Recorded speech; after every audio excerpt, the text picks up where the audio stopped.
அடுத்ததாக தமுமுகவினுடைய மாநில செயலாளர் எம் தமீம் அன்சாரி அவர்கள்.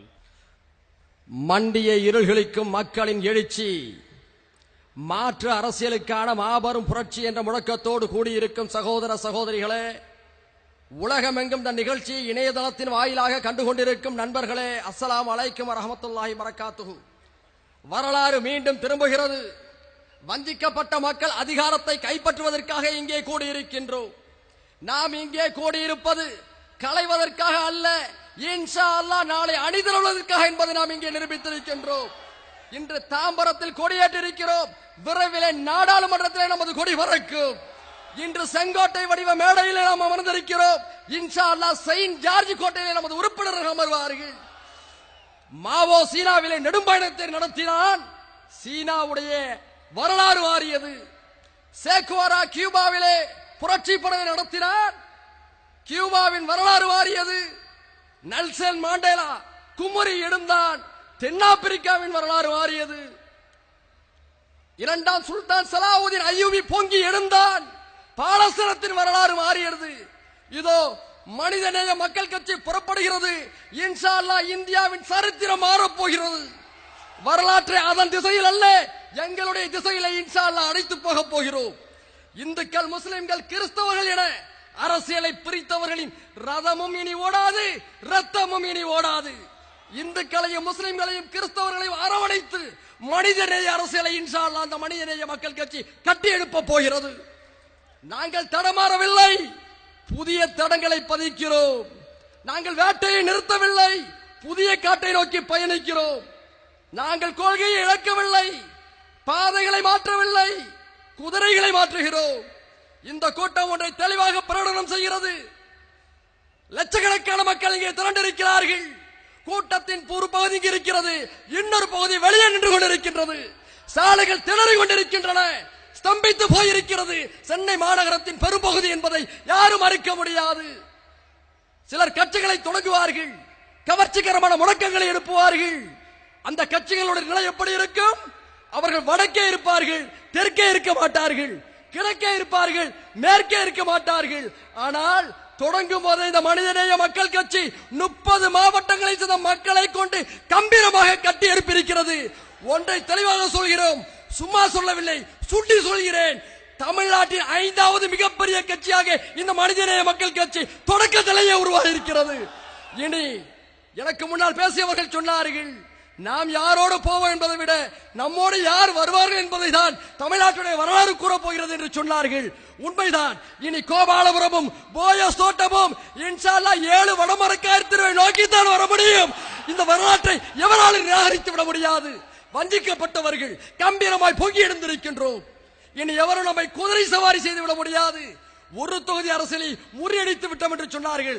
ஆம், முறியடிக்கப்பட்டு முஸ்லிம்களுக்கு நாடாளுமன்ற தொகுதிகள் என்று சொன்னால் ஒரு தொகுதிகள் தான் என்ற அந்த நாசகார சிந்தனைகள் முறியடிக்கப்பட்டு 3 மணி நேரம் ஆகிவிட்டது. நாங்கள் தெளிவாக பிரகடனம் செய்கிறோம். நாடாளுமன்ற தேர்தல் வருகிறது. மத்திய சென்னை, ராமநாதபுரம், வேலூர், மயிலாடுதுறை, தஞ்சாவூர், நெல்லை என 6 தொகுதிகளை குறிவைப்போம். இது எங்களுடைய சமுதாயத்தின் தன்மான பிரச்சனை.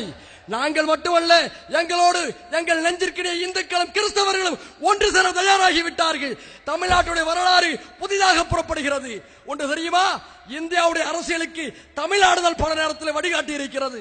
அது சமூக நீதியாக இருந்தாலும் சரி, சமய சார்பின்மையாக இருந்தாலும் சரி, சகோதரத்துவமாக இருந்தாலும் சரி. இந்த மனிதநேய மக்கள் கட்சி இந்திய அரசியலிலே ஒரு புதிய அத்தியாயத்தை தொடங்கி இருக்கிறது. இந்தியாவில் இருக்கக்கூடிய எல்லா மாநிலங்களிலும் முஸ்லிம்கள் இதே போல் இன்ஷா அல்லாஹ் பொங்கி எழுந்த அரசியல் ரீதியாக அணிதிரளப் போகிறார்கள். அந்த அணிதிரட்டலை ஒவ்வொரு மாநிலமாக, அது அஸ்ஸாம், மேற்கு வங்காளம், உத்தரப்பிரதேசம், மத்திய பிரதேசம், பீகார், தமிழ்நாடு, கேரளா, கர்நாடகா, ஆந்திரா என எல்லா மாநிலங்களிலிருந்தும் பிராந்திய வாரியாக பொங்கி எழக்கூடிய கட்சிகளை உள்ளடக்கி இன்ஷா அல்லாஹ் இந்திய நாடாளுமன்றத்தில் ஒரு புதிய நம்பிக்கை கூட்டணி உருவாக போகிறது. அதை தடுக்கும் சக்தி, தெளிவாக சொல்லிக் கொள்கிறேன், அதை தடுக்கும் சக்தி எந்த உளவுத்துறைக்கும் இல்லை என்பதை பிரகடனம் செய்கின்றோம்.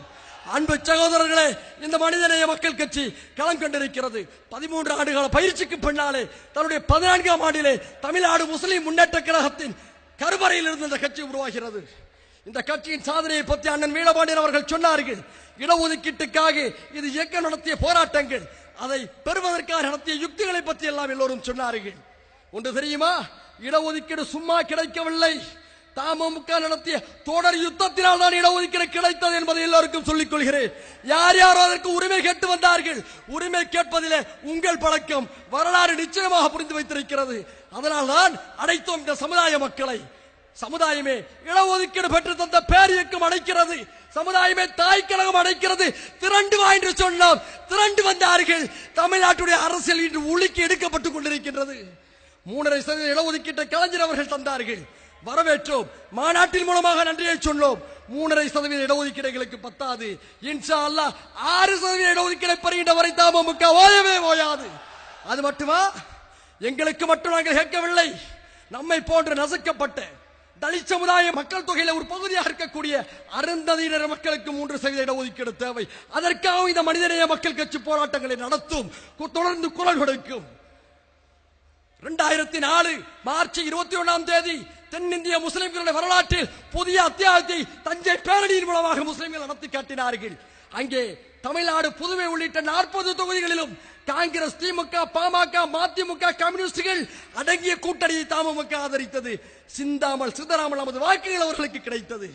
ஒரே ஒரு கோரிக்கையை வைத்தோம், மத்திய அரசு பதவிகளிலே முஸ்லிம்களுக்கு தனி இடஒதுக்கீடு வேண்டும் என்ற கோரிக்கையை வைத்தோம். காங்கிரஸ் அரசாங்கம் அதை செவிமடுக்கவில்லை. எல்லாருடைய உள்ளங்களும் கலன்று கொண்டிருக்கின்றன, எரிமலையா எரிந்து உழைக்கின்றன. நாங்கள் போட்ட 40 தொகுதிகளிலே எங்களுடைய வாக்குகளை வைத்துதான் மத்தியிலே உங்களுடைய கூட்டணி அமைந்தது என்பதை மறந்து விடாதீர்கள்.